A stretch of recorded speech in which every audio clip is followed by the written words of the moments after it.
For the longest time, our ladies have had to carry the blame of men's misbehavior. You ask how? Let me paint a picture. Our ladies are brought up with a lot of do's and don'ts, especially on the dressing part, which is sung to them like the morning alarm every time. Now, some parents' motivation towards doing this is to prepare them to be someone's wife. When you come to church and misbehave as a lady, still undressing, you are told you are causing a brother to stumble. I am not going to behave self-righteous on this subject, and neither will my guest today. Now, my painting ends with this last stroke. Guys have fallen to this very thought to qualify their actions on the premises of, I am not entirely to blame. Even her dress code suggested the same. She led me on. Now, pretty much suggesting that it's her fault that I or you failed, or rather you fell. But is it? Welcome to The Identity. Now, in today's panel, we have Sally Oriko. Hi. Hi. You good? Yes, I'm Welcome good. to the show. Welcome to the set. Next to her, we have Evangelist Roger Duncan. Hi. Hi. You good? I'm fine. Welcome. We also have Yvonne Alfreda. How are you? Hi, Sammy. How are you? I am fine, thank you. Nice to have you on set. And lastly, we have Herman Tambo. Hi. Hi, You good? I couldn't be better. Well, okay, fine. Now, we're talking about her fault I fell. Herman, is it? You just had to start with that. Well, you, Is it her fault I fell? Maybe. if you were going to equate it to percentage, would it be 60%, 90%, 10%? Right off the gate, I see. If I was to... First of all, we are being hypothetical here. Okay. Yeah. Maybe 50-50. 50-50. Yeah. Okay. I'm sorry I'm not coming to the ladies, because this topic, by its phrasing, comes from a man's perspective. So let me go to Evangelist. Men are visual beings. Say that again, sorry? Men are visual beings. And most of these stimuli, these actions come from them seeing. So will it be wrong to say that if she didn't put herself well, it wouldn't have led to this, me falling? Okay, to answer shortly, short Yeah. is difficult because we have to unpack a lot of things. Because when you're discussing the issue of causation is very tricky. There are many factors. So from the opening shot, and wait till the ladies would have expressed themselves, I will say each case need to be examined on its own merit. And I don't want to paint a broad brush. And I believe there are cases when it's my fault totally. There are cases when it's our fault. And I guess as we discuss, we'll see how that plays out. Sally, you are in total disagreement from the topic itself. From the topic itself. Why? But why? It's the truth. I'm not total disagreement. Between 99 disagreement. Not 99. Maybe a strong 80. Wow.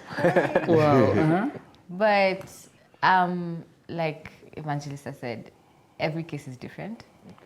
Unfortunately, it seems that usually if you look at the cases, it's always the woman's fault for some reason. That's what I need to understand. Are you trying? Always the woman's fault, somehow. Okay. Let me start by asking this. Do you believe men are visual beings? Yes, they are. Yvonne, do you believe men are visual beings? Yes, they are. Even women are visual beings. We can end the show. Even women are Thank you for coming. Well, they are. We're not saying that you're blind. But most of the stimuli that men get to respond to are visually. Because women don't get to respond to visual. We're not saying they don't, but then if you're going to compare it in terms of the response rate, we would say men respond more. Okay. Now, with the premise that I'd set earlier on, I would want to think that as much as, yes, ladies have been taking the blame, I don't want to suggest that it's their fault, but then could it be right to say that a huge share of men's behavior falls to how ladies put themselves? No, the whole blame thing started from the Garden of Eden. Oh, it's her fault, it's her fault, it's her fault. The woman You went gave Like, it has been, in history, it's always her fault.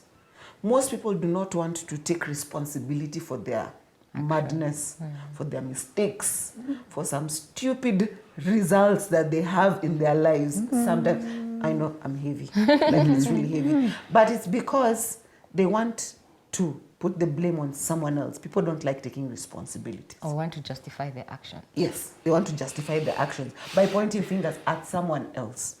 And if it wasn't a woman, they would point at something else, like the dog passed the road, that's why I had an accident. Yet probably they would have kept the distance. For example, if you're driving. Like, people always look for reasons to blame someone else. Oh, I hit that vehicle in front of me because it was a woman driving. Like, yeah. Okay. Now, let me still stick the ladies. Sally, have you heard that phrase, you're causing a brother to fall? Yes. How many times? Several times. It's ridiculous how many times I hear it. Really ridiculous. And on what premises are you told that? Usually because it's on the basis of men are visual beings. Are you It's trying to usually- suggest that it's an excuse? It's an excuse. In this aspect. Like the premise you gave at the beginning of the show. If we talk about how a lady is supposed to dress, for example, right? Now, the accusation, if I can call it that, is I fell because her skirt was a bit too short, or the cleavage was a bit too low, or there's something visual that caused you to fall. Understand? Which sometimes I ask myself, okay, if the visual aspect wasn't there, would you still have fallen? Understand? Okay. If the visual aspect wasn't there, would you have fallen? If her skirt was long, would you have fallen? If her vest or her shirt was all the way up to the neck, would you have fallen? If there was no skin showing and all you see was her eyes, would you still have fallen? That statement comes from, I fell because I saw. How do you just change the title of the show? How? Harmon, you're struggling with her points. Yeah, I was struggling to hold myself back. I don't know. I agree to a certain extent that, you know, women get a lot of bad rap because of how they, because of sometimes things which they're not responsible for. But if you were to lock kids up in a room and put a stash of cookies, then one of them, and told them not to eat the cookies, then one of them went ahead and helped himself or herself. Are we blaming the kid for giving in to temptation? If the cookies were not there, would they have, or if the cookies were secured, locked away? Your father proving my point. No. Okay. Okay. Harmon. Yeah. And I've purposefully said children for a reason. Yeah. Yeah, because- Okay. I get what you're going with that. For us to have a better understanding, I think it will be safe for me to put it out there that when we're talking about falling, we're talking about falling prey to sexual, no, is it sexual? To sin. Let me just say sin. Because sometimes it could be thought, sometimes it could be action, isn't it? So you're falling into that particular road. Now, Roger, what do you make of this discussion? They've presented some dichotomy keys, and I'm like, okay. I can see the apprehension in splitting it open. But let me put on my legal hat. If, let's say, a woman dressed in her short skirt, even naked, if I divide the discussion morally, probably I'm totally culpable. But in law, there's something called factual causation and legal causation. Factual causation goes like this. But for this activity, this would not have happened, for example. So, for example, it was derived from a case where police was shooting at a guy. He pulled a woman in front of him and she got shot. So the question was, but for that action, would she have died? So sometimes you can be factually causing. You see, you're factual. So if we divide it up, then we'll see morally, a man's supposed to take full responsibility. But if we begin to divide the discussion up and put it in a whole human context, knowing that I'm visual, not as an excuse, but I'm more visual than you because men and women are wired different. She's very maternal, she's stuff like that. We are very visual, we are turned on by what we are seeing. And if you're sensitive, like I'm a single man, we can then get scenarios to flesh out the discussion. I don't want to jump. Then we'll understand that both parties we need to be more sensitive to each other. You get where I'm coming from? Now, Yvonne, Yeah. at what points in this discussion do you find that we are boxing ladies? The boxing ladies is the fact that, as I said earlier on, you don't want to take responsibility. Yes, the lady has done a mistake. Yes, she wore something too tight or too short or revealing or whatever you want to describe it. But the fact that most guys don't want to take responsibility now makes the ladies feel boxed. Okay. That is the reason why. Not that they didn't do a mistake. Yes, someone might have done a mistake. But when you don't want to take responsibility for what you as a person did, then I as a lady will feel boxed. Sally, why shouldn't we blame ladies? Why should I mean, It's a trick question. I see what you're doing. Wow. Why? should I leave you That's to a chew hard out? question in this sense. Like, coming from what Ivona said, the whole boxing of the place, right? Me as a female, I would not deny the fact that, yes, there are females out there who deliberately do certain things to cause a brother to fall, if I can use that statement, right? They will deliberately do it. They are there. They'll work I'm at not it. denying it. They are there, right? Thank you for the confession. They are there. But I think because of that, now, like Rogers has said, men and women are wired differently, right? Men's brains are boxes and females' brains are wires. Everything is connected. You understand? So for a man, there's the visual box, where you ever heard the statement say, "Don't put us all in that box." Female saying that, because in that box is now okay because she's deliberately worn a short skirt. Why not? But Sally, you know we are human beings. How do we just, how do you tell me that to search your motive? I mean, what you're pretty much suggesting is that we cannot put all of you in one box. Here comes a lady who's in a short skirt with the intention to make me trip. Now, there you are, coming with a short skirt. Why wouldn't I think that you want to make me trip? Of course you will think that you. First of all, you won't think that you want to trip, that she wants to make you trip. You will trip. You will look.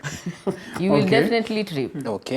In some aspect, whether it's mental or action, you will definitely trip. You understand? And I'm not saying that, okay, now men are supposed to now look at the heart or whatever it is that Eye you're supposed to contact, look eye at. contact. You know, all those things. That's why I said there's women out there who deliberately do these things. And by the way, men are not idiots.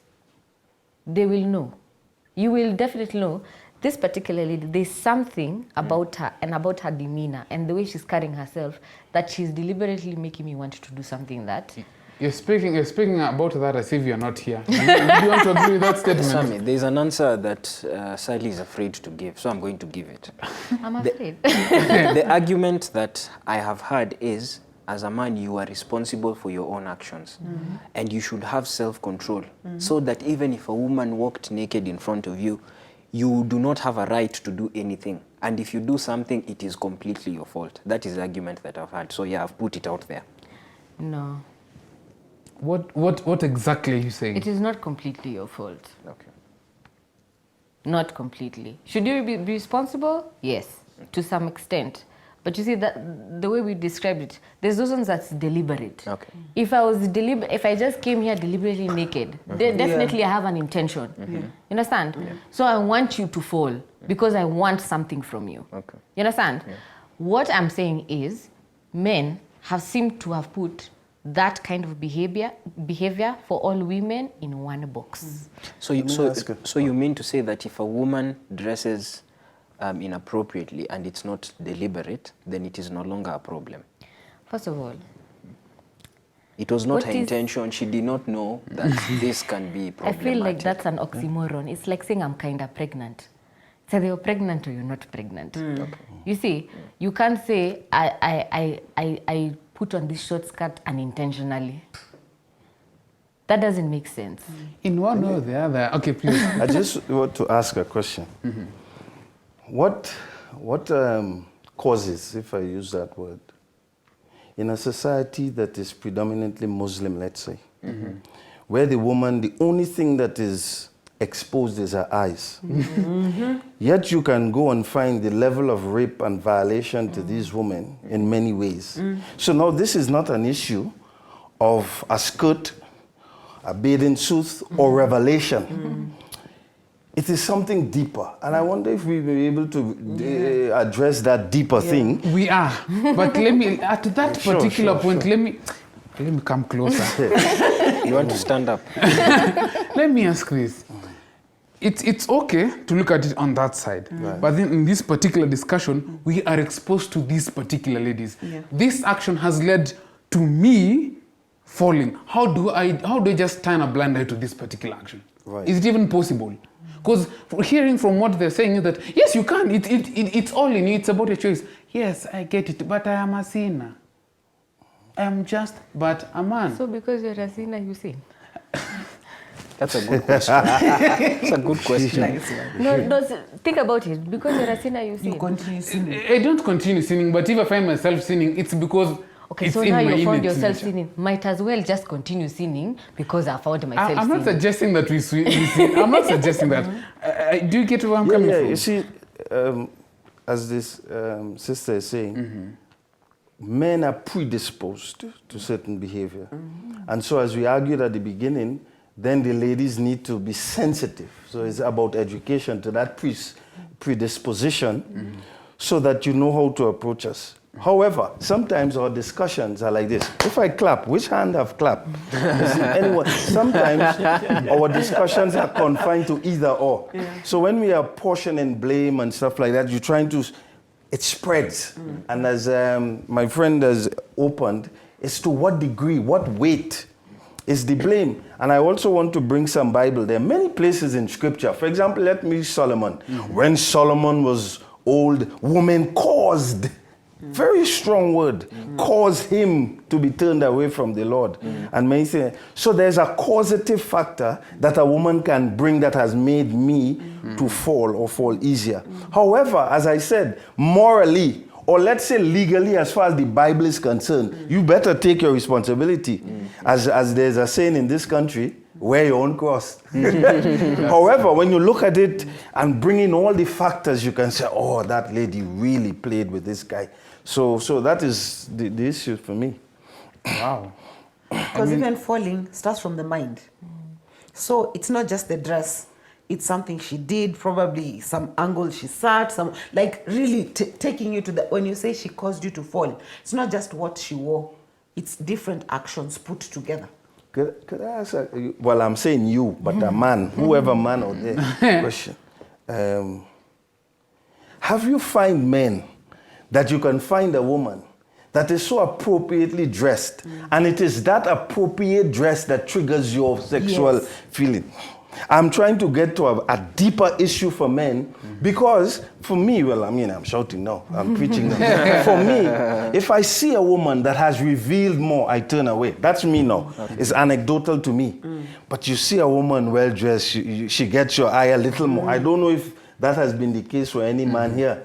So to me, the triggers is not necessarily the nakedness. Because sometimes the nakedness, it's like it says open. It's the hiddenness sometimes is the causative factor.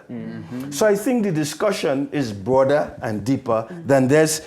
You come in a short Short skirt. dress. Because what will amount for you not being triggered as a man and being triggered? Yes. What is different? What is cookie issue that he brought?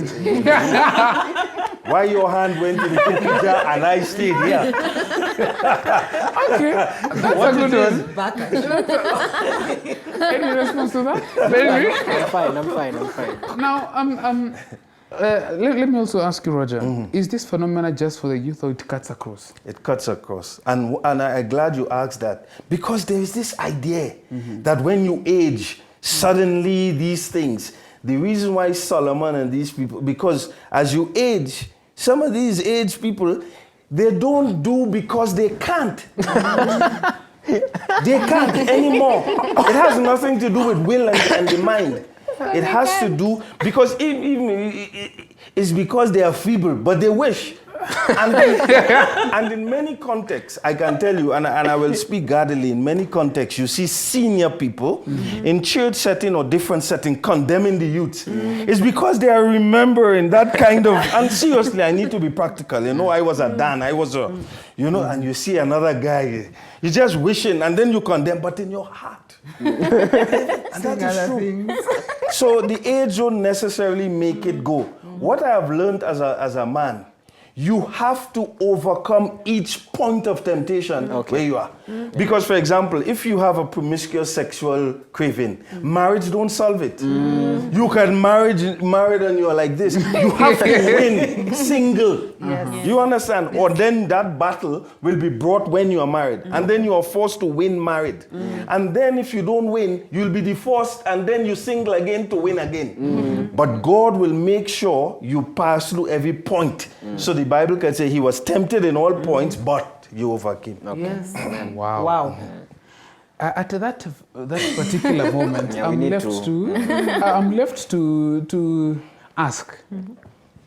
Now, since in one or the other this subject touches on dressing, is there a definite or a defined line of modesty? Because it all boils down to modesty. Sally, is there one?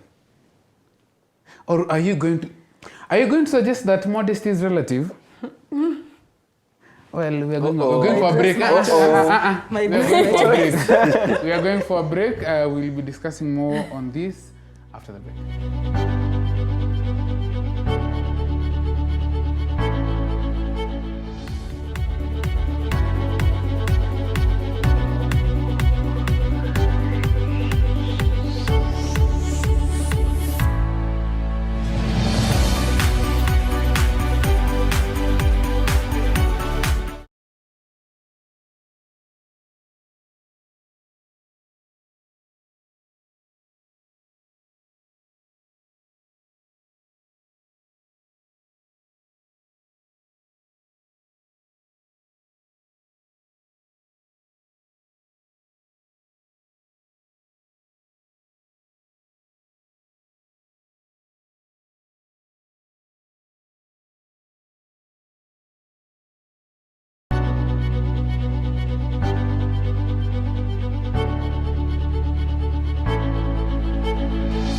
Welcome back to The Identity. Now, we left it off at understanding if there's a fine line of modesty that will help me and Haman and other young guys, or rather even older guys, because apparently this phenomenon cuts across, to be in check, so to speak.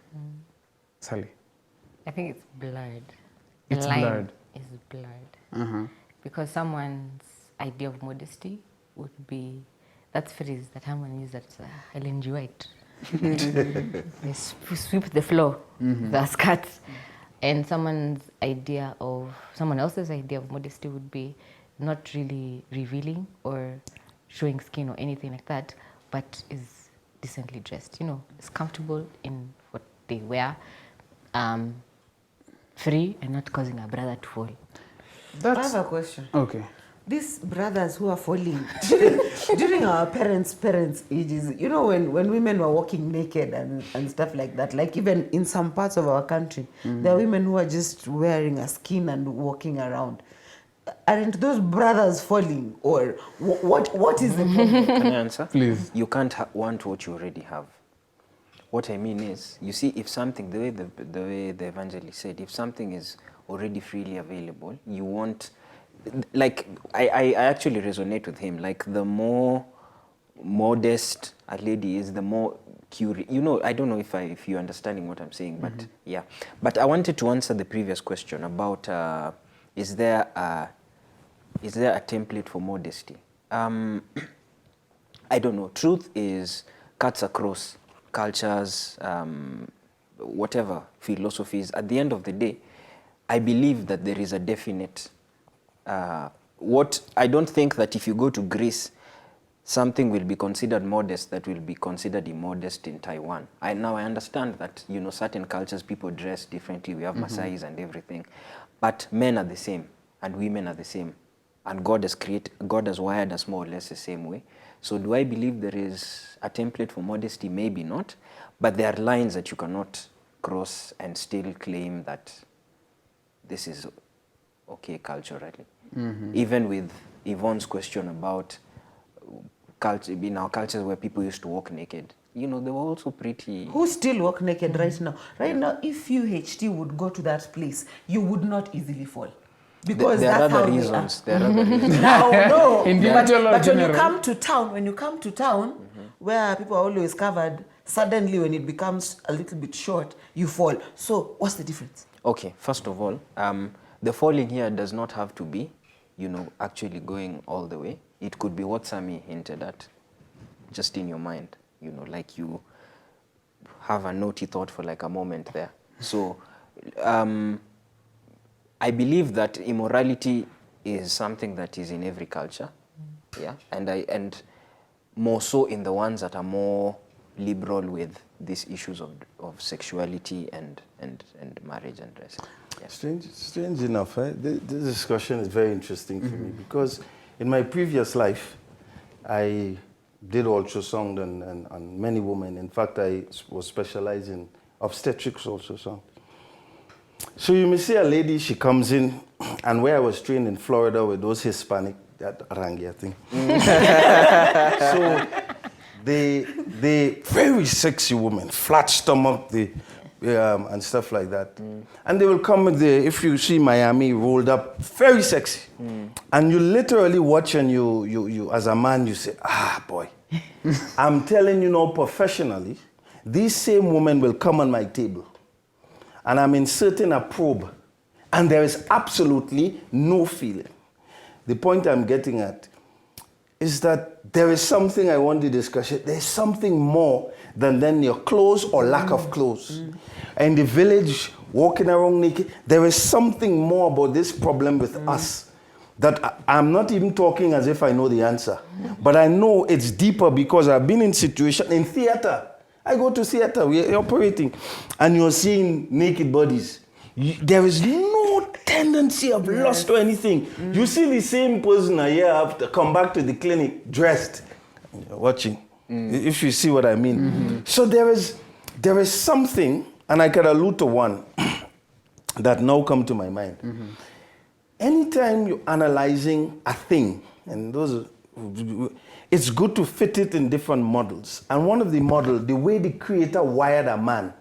The reason why a man is made with so much seed, and I want to be cautious, I speak in the young, seed, is because a man by nature is a sower.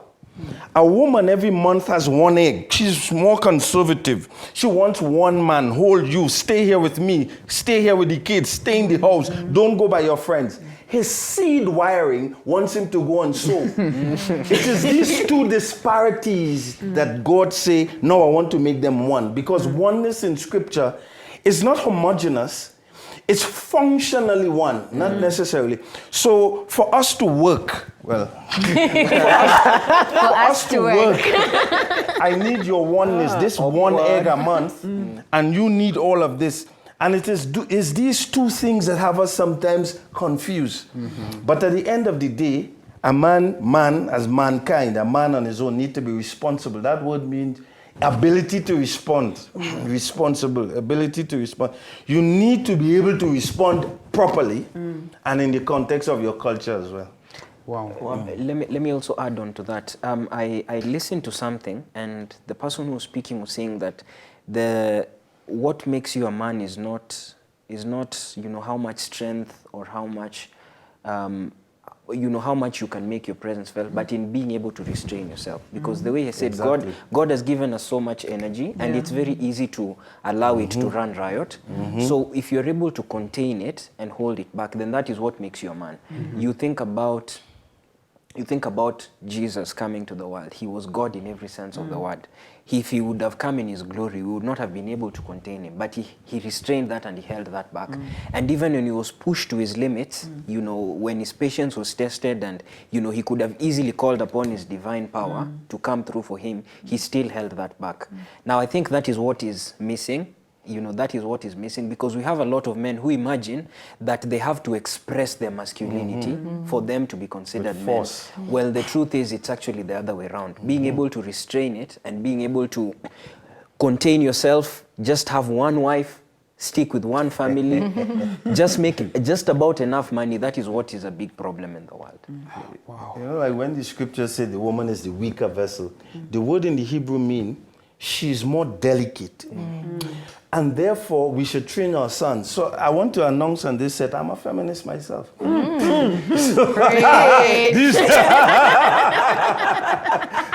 Where are you going? And let me tell you why. And let me tell Okay, you. okay. Put it to context, maybe. If I was to talk intellectually, there are many types, definition of that. A man is made by nature now to protect. The first command he gave man in the garden, to work and to protect. I don't need to call the Hebrew words, protect. He's a protector of this woman, because woman in Hebrew, she is the source of the nation, Nahor. She's the source, and you protect. If we teach our sons, then you will have less rape, less violations and stuff like that. So in that sense, every man supposed to be a protector. So let me use another word of this source. Think about your mother. She is that source of life. That is why we say Eve, the mother. You protect that as a man. What has happened? We have had a predominance of patriarchal, and we think that ruling means, for example, the only thing the Bible says to dominate is the birds of the air, the fish of the sea, the fowls, those creepy crawly. He never said dominate another human being. Therefore, if she doesn't have fish, scales and feathers, then you don't dominate. I think what has happened, especially, and sorry to say, but especially in the African context, you find you have a man and you just think, and you mean he's a ruler and he stamp his foot. And that is not what the scripture means. In fact, again, the word man and father, he's the foundation. He's what rests this woman. When you go in a house, you don't see the foundation. And so I think we also need to re-educate men so then their strength is not in force. Like I am forcing you, go on the bed, do this. No. His strength. You know, when a man is a real man, a woman will just... And I say no more. Submit. Because she's wired to know when she sees that man that, hey, I'm in the presence of a man. And I think one of the things, probably another program, we come and we talk to men so that they get back. Just write Men's it down. conference. Write it down. Men's conference. I think I don't know. Do we have to continue? This is a question I have to ask. Yes.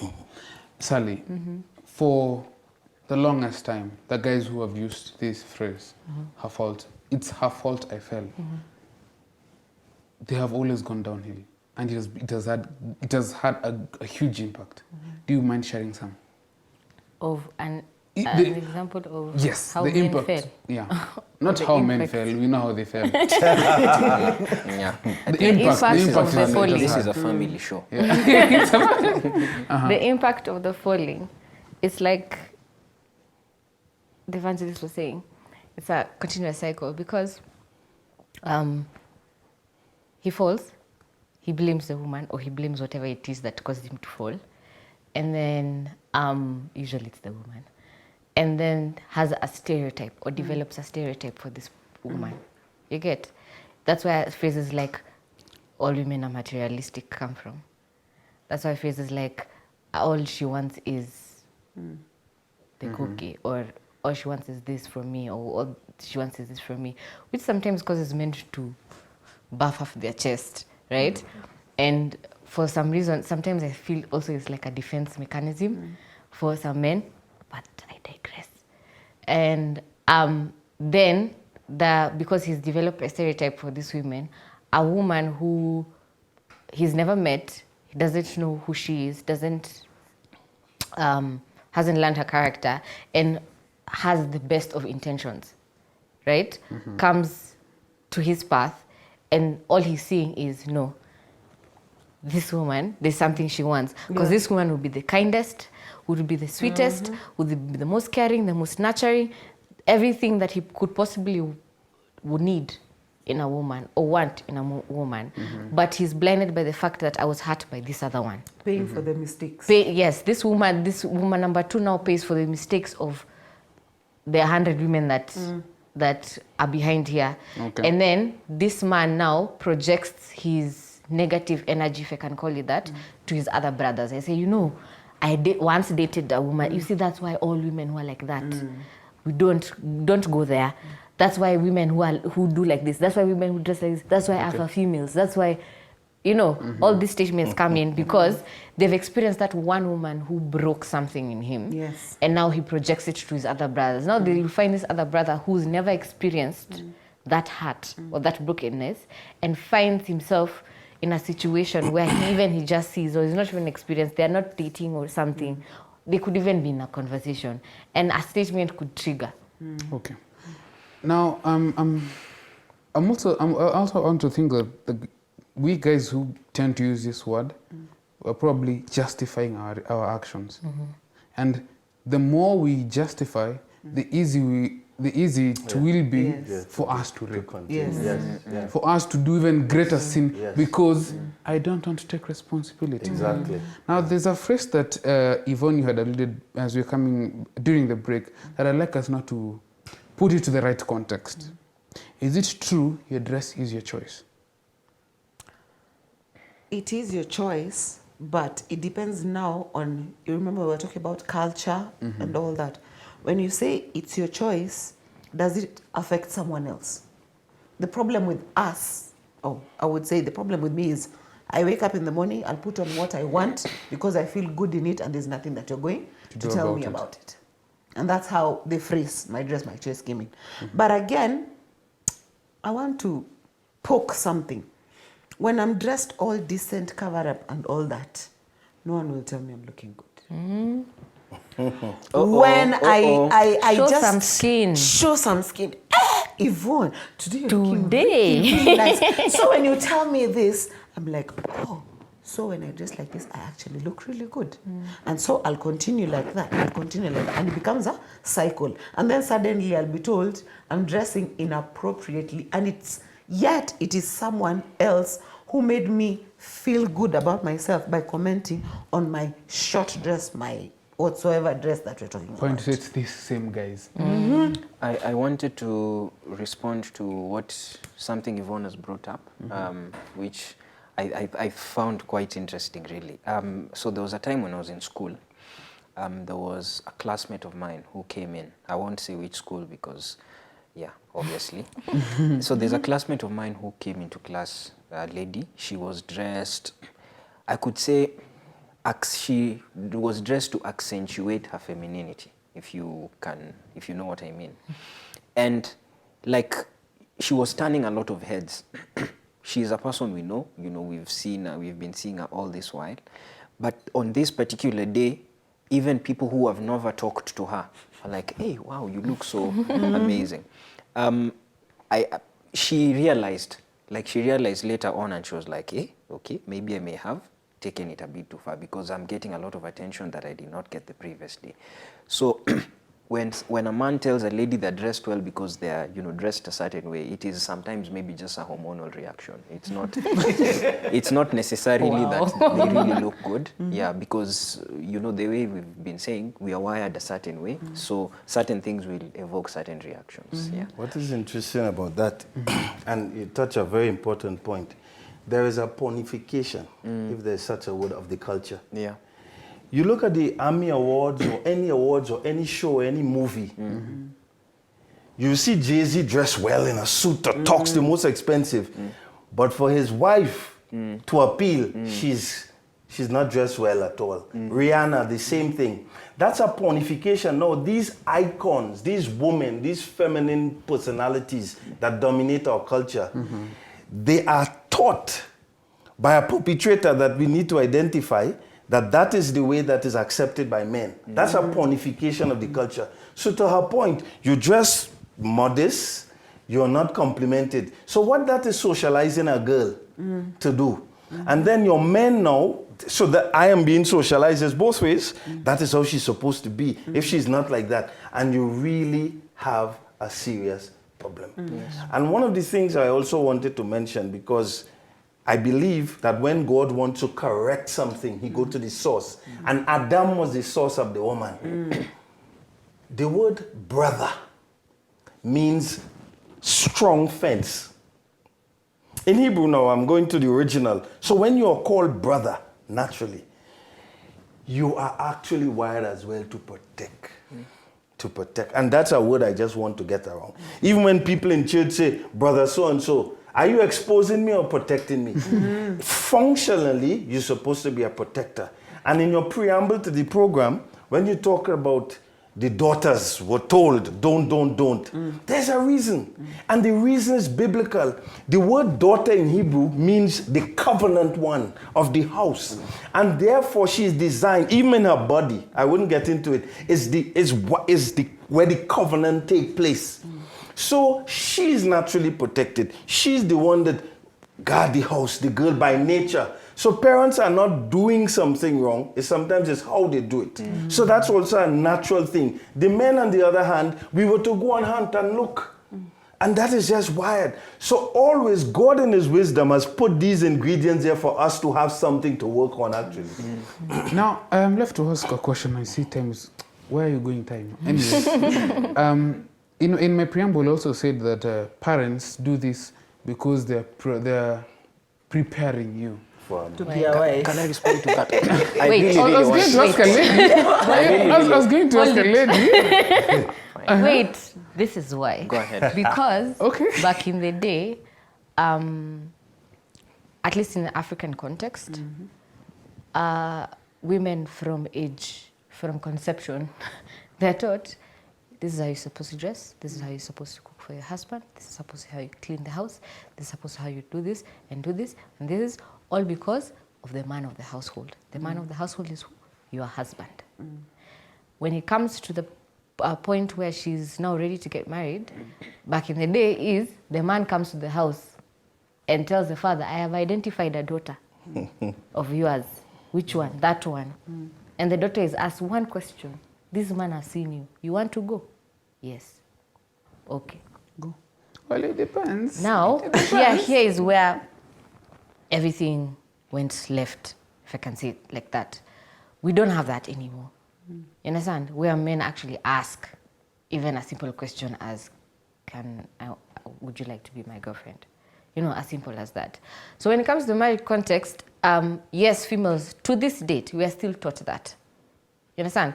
We're still taught everything has to appease the man. The man. You understand? That's where there's now a whole other topic, which is a hot one, about submission. Yes. You understand? Is where that- the man, you see, in African setting, correct me if I'm wrong, in African setting, female is to kitchen, man is to? Farm. Exactly. Nice. Outside. The man is always outside. The man is always going to school. The man is always being educated. The man is all these things. So when now a life has happened, we're in this century, women empowerment, women are getting more educated, women are getting more empowered, women are being as aggressive as the men. In this economy of ours, it's very impossible to have a home with a one salary income. You understand? Yeah. So females are expected now go to work. But you're still expected. Go to work, come back, Go back. cook, clean, rear Yes. children. Well, So to answer your question, you asked the whole. Sorry, I lost my train of thought. Prepared for marriage. Now you see, back in the day, our mothers and our mothers' mothers, that's what they were taught. So they're just projecting what they were taught onto us. We were taught that you're supposed to do all these things for your husband. But now we have millennials and Generation Z who are like, I can do this for my husband, but I can do this for myself. So, hey, finally. I wanted to actually comment about this earlier. I must have just forgotten. There is a way that our cultures are an imperfect representation of God's ideal. Because our cultures have taken what was biblical. You know, Adam was given, even before sin, role to be provider, protector, homemaker, while Eve was Eve was on the homemaker, yeah. And our cultures have sort of taken this, and it is what they have represented it imperfectly. Sort of like when you hear like folk stories about the flood or creation from other tribes and other, there's usually something that has been misrepresented. But my point is, these things were not bad. It is the way they're being represented by either Victorian culture or African culture that have sort of now brought this backlash against it. So our cultures are trying to tell a story, they're just not telling it right. Roger, make a statement on this. I mean, personally, I'd want to think that if the sole reason why they are taught to do this, it's for me, it sounds so...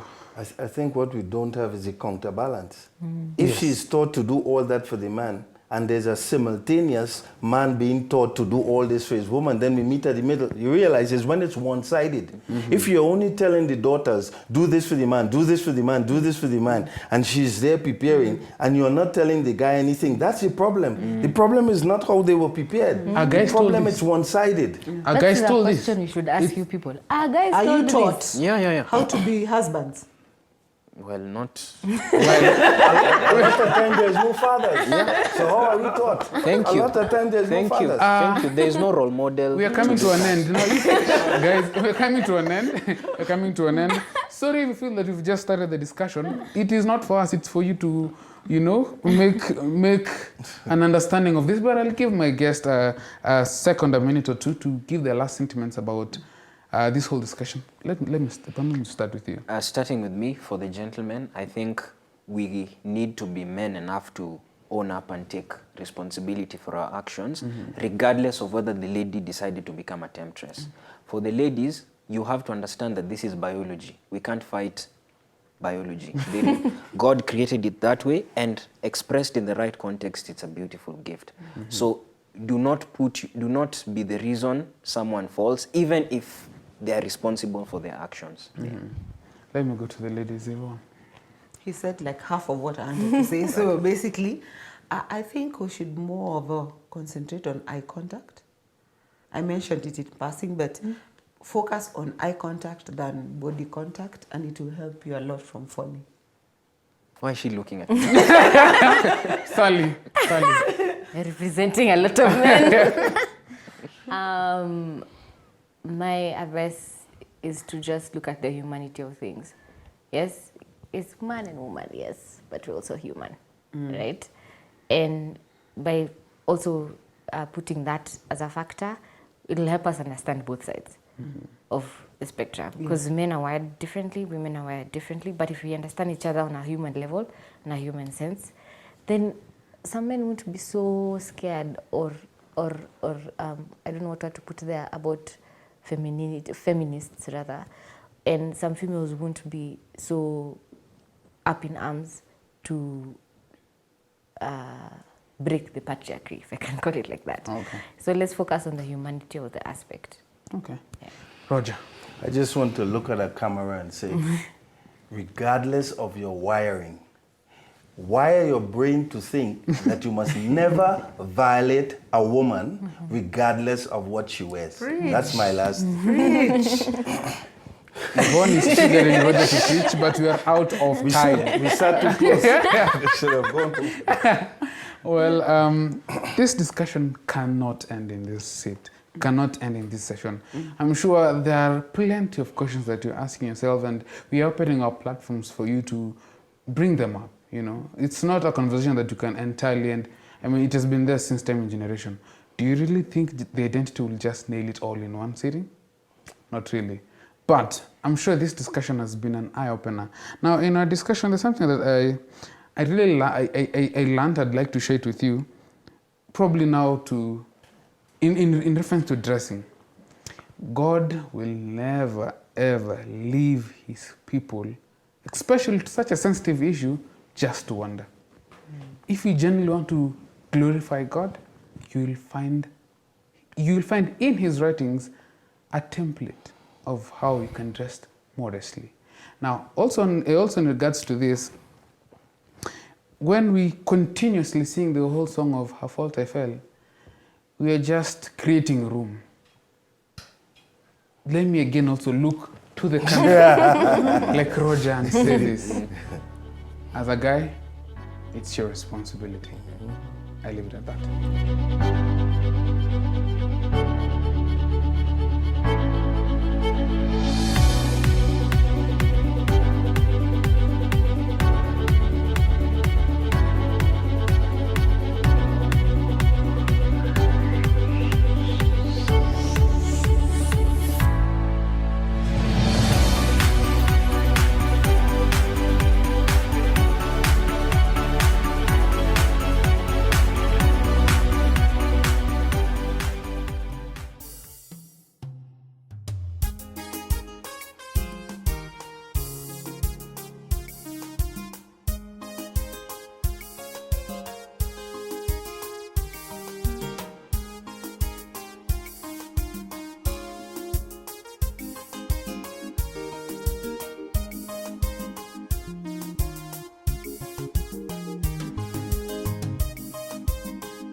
Ewe Mungu wangu uliyeniumba mimi, kusudi lako ni kuabudu, niyafanye mapenzi yako katika maisha yangu. Ndilo kusudi lako kuniumba mimi, ndilo kusudi lako kuniumba mimi. Shuka sasa, shuka Bwana, ni wakati wa kusemezana nami. Moyo wangu uko tayari kusikia, mapenzi yangu yavunjike na mapenzi yako yafanyike. Shuka sasa, shuka Bwana, ni wakati wa kusemezana nami. Moyo wangu uko tayari kusikia, mapenzi yangu yavunjike na mapenzi yako yafanyike.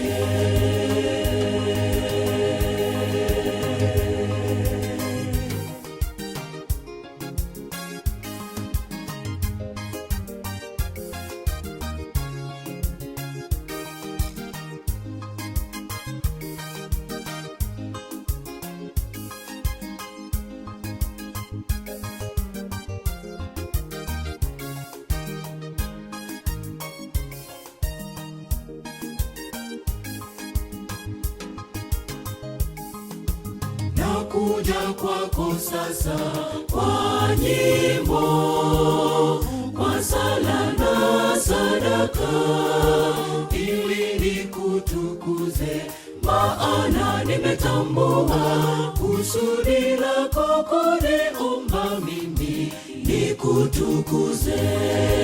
Kusudi lako kuniumba mimi nikutukuze.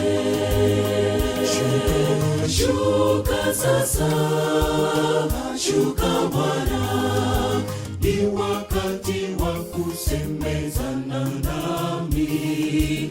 Moyo wangu uko tayari kusikia, mapenzi yangu yavunjike na mapenzi yako yafanyike. Shuka sasa, shuka Bwana, ni wakati wa kusemezana nami. Moyo wangu uko tayari kusikia, mapenzi yangu yavunjike na mapenzi yako yafanyike. Shuka sasa, shuka Bwana, ni wakati wa kusemezana